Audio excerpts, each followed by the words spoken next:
Okay, so good afternoon, everyone. I'm Mark Tanem, and our group are gonna report our sources of capital. So, as we all know, capital are the financial wealth that we use to start a business or to maintain a business. So, we have been familiar with this concept. So, let's now discuss the types or other sources of capital that were not discussed last time. So the types of capital are first long-term and then medium-term, then short-term. I'll discuss the long-term types of capital. So here are the list. So share capital, mortgage loan, retained profit, venture capital, debenture, and project finance. So for the first one, share capital. So we have been familiar with this share capital. We coin it as the term equity. So these are the shares and stocks that we get. So a corporation shares capital is the portion of a corporation's equity that has been obtained by the issue of shares in the corporation to a shareholder, usually for cash. The next one is the mortgage loan. So we are again familiar with this. So a mortgage loan or just mortgage is used either by purchasers of real property to raise funds to buy real estate, or alternatively by existing property owners to raise funds for any purpose while putting a lien on the property being mortgaged. The loan is secured on the borrower property through a process known as mortgage origination.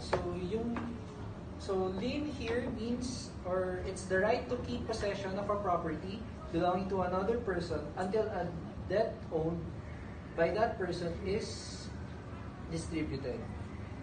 Okay. So next is retained profit.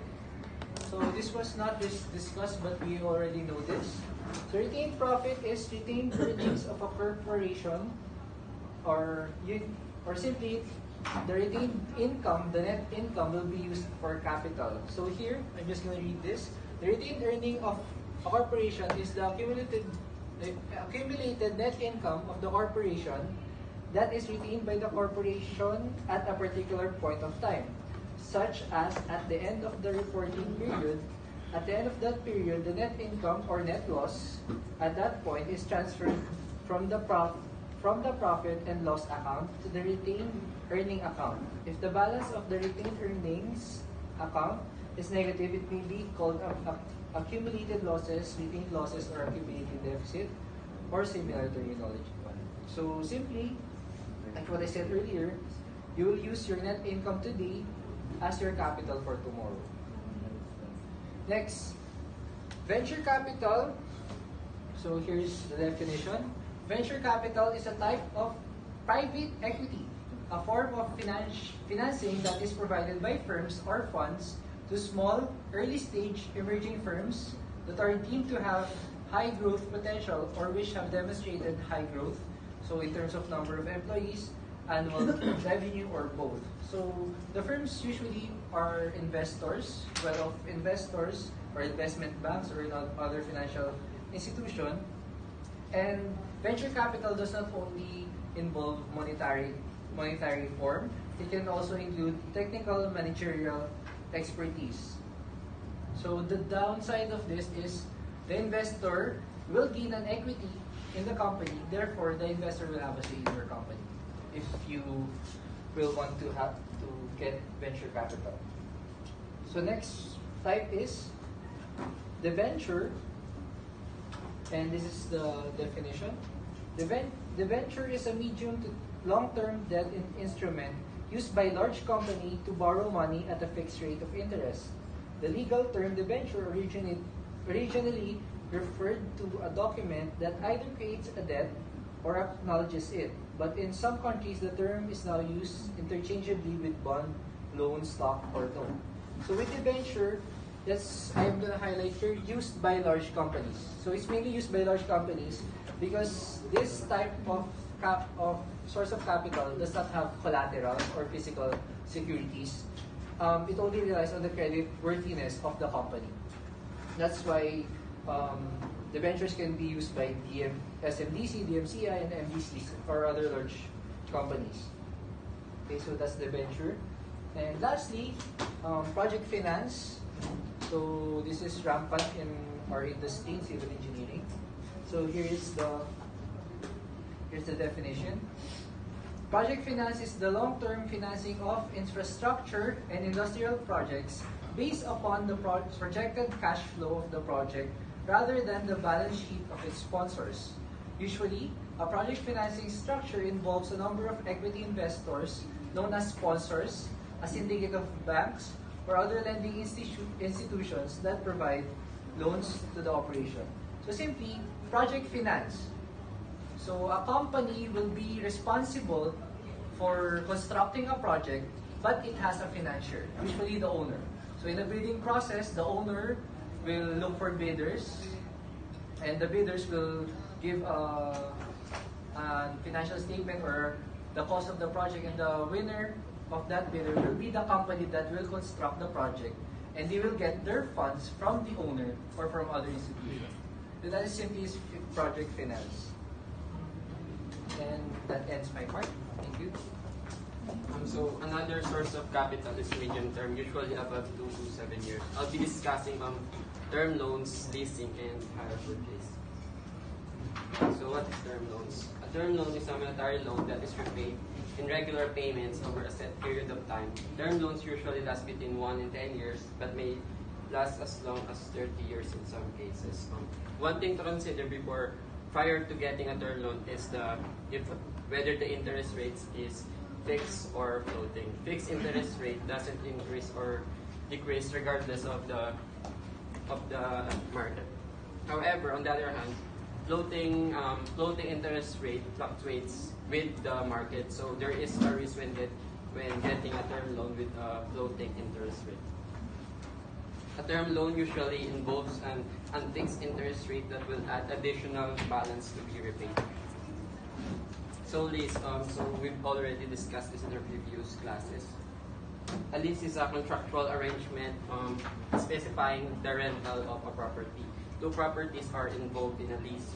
The lessee, the user or the one renting the property, and the lessor, the owner of the property. Common assets that are leased are buildings, cars, equipments, industrial or business equipment are also leased. Hire purchase.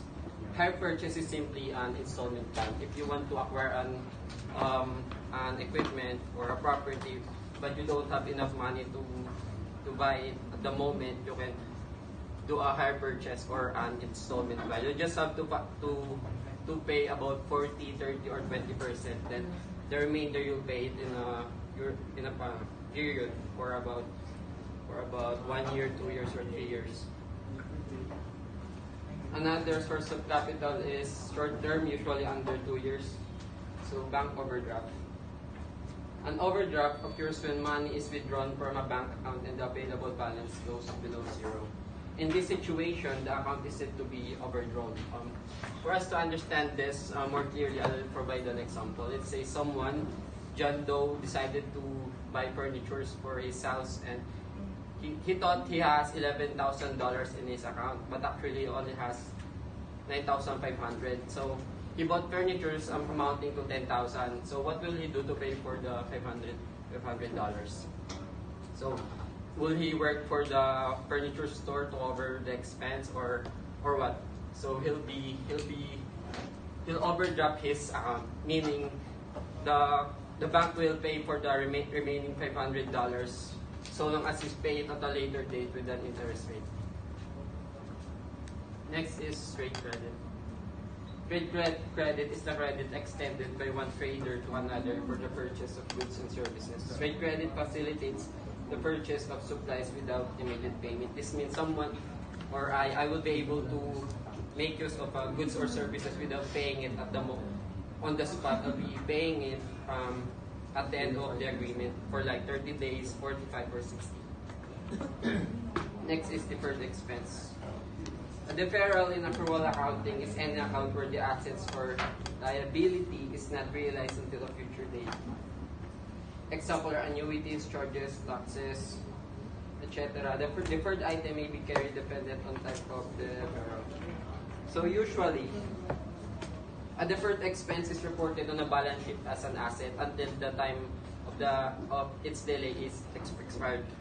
As it is expiring, it will be moving from the balance sheet to the income statement where it will be reported as an expense. So pag sa balance sheet pa lang, it's reported as assets. Pag na-move na siya sa income statement, it will become an expense. So factoring. Factoring is a financial transaction in a type of debtor finance in which business sells its accounts receivable to a third party called a factor at a discount. So for us to understand, I'll provide another example. Let's say a shoemaker, he makes about 20 shoes a month and it is to be delivered to a shoe store with an invoice of about 15,000. And the invoice will be paid 30 days after the delivery.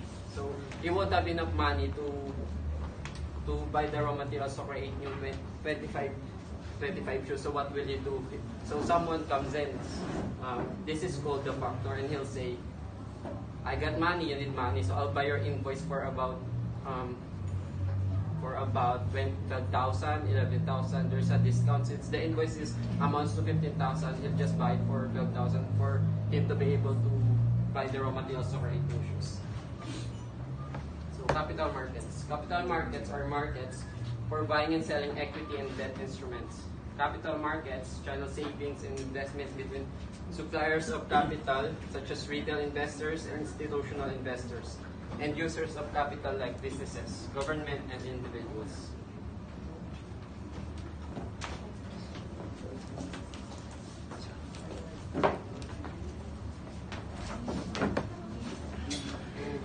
So I'm going to discuss about long-term funds that are bought and sold. I think the venture is discussed already in the previous topic or the previous slides. So I'm going to discuss about shares, mortgage bond, reserve funds, and euro bonds. Shares. Shares are units of ownership, interest in a corporation or financial asset that provide for an equal distribution in any profits, if any, are declared in the form of dividends. So I think dividends was defined earlier, I guess, or in our previous topics. But I'm going to give you, just a quick review about what is a dividend. So here's an example. A corporation earns a profit or a surplus. So that profit, they can be able to reinvest that and in the business, so which is called retained earnings. And you can give a proportion of that profit to your shareholders as dividends. Mortgage bond. A mortgage bond is a bond secured by a mortgage or a pool of mortgages.